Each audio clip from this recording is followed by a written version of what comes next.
Every runner that I've ever met has wanted to be mentally strong. And for good reason. Mental toughness is one of the most valuable skills that distance runners can have. And it is a skill. It is not something that you're born with. It is not something that's handed to you. It's something that's developed over years. And in this video, I want to give you some of the best ways to build mental toughness into your training so that you never give up, you always dig deep, and you always push to the finish line. Now, you only get mentally strong when you are forced to get mentally strong. That's because mental toughness and mental strength is not built in the classroom. It's not built in some theoretical environment. It's built in the real world. It's built through experience. Only when you mentally grapple with the stress of hard workouts, of long runs, of consistent, relentless mileage, that you build this very prized mental skill. So let's get into our 3 most valuable ways of building mental toughness so that when the going gets tough, you know just what to do. First, if you want to be mentally strong, then you have got to be relentless. That means that you are going to be process-oriented every single day of your training life. That means doing the best you can with what you've got, no matter what. It means running at 5 in the morning if you have to. It means running at 8 o'clock at night if you have to. Running in the heat, running in the humidity, running in the cold, running when it's raining or snowing. It's the no excuses mentality. Now, that doesn't mean running through an injury or running when you're not supposed to run. It does mean not making excuses, and it does certainly mean not making excuses when you don't have to. Being relentless also means having a plan B and a plan C. So if you can't run 10 miles, run 9. If you can't run 9, then run 8. If you can't run 8, then run 7.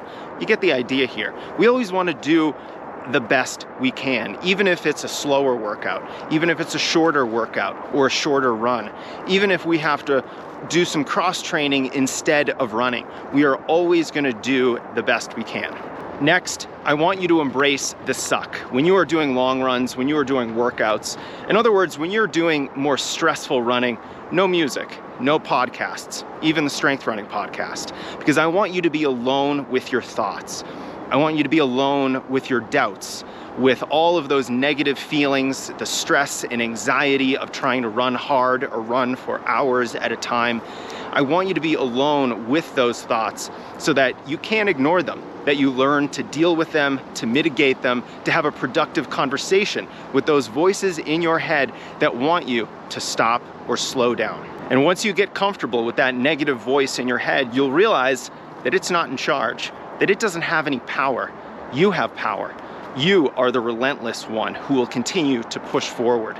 And you'll realize that when you're in charge, now you can lead. You can lead from the front, you can run that workout, you can push forward and accomplish your goals, no matter what that negative voice in your head is telling you to do, because that voice does not have power over you. Finally, I want you to find runners that scare you. Runners that could crush you on the race course, runners who would just embarrass you in a workout, who could leave you in their dust in a long run. And I want you to train with them. I want you to emulate them. I want you to study from them, learn from them, and see what makes them so good from a psychological perspective. They might have more genetic talent than you. They might be blessed with better genes, but that doesn't mean you can't learn their secrets from their mindset. You can always model their drive, their tenacity, and their willingness to work. And those are some of the most valuable mental toughness skills that you can have as a runner. So I hope you've learned a few things in this video about how to take your mental toughness to the next level. I also have more resources for you linked in the description. Our worksheet on mantras so that you can find a phrase or a word that gives you mental strength in times of high stress, like in a workout or long run, and our big resource page on mental toughness itself. Good luck with your running.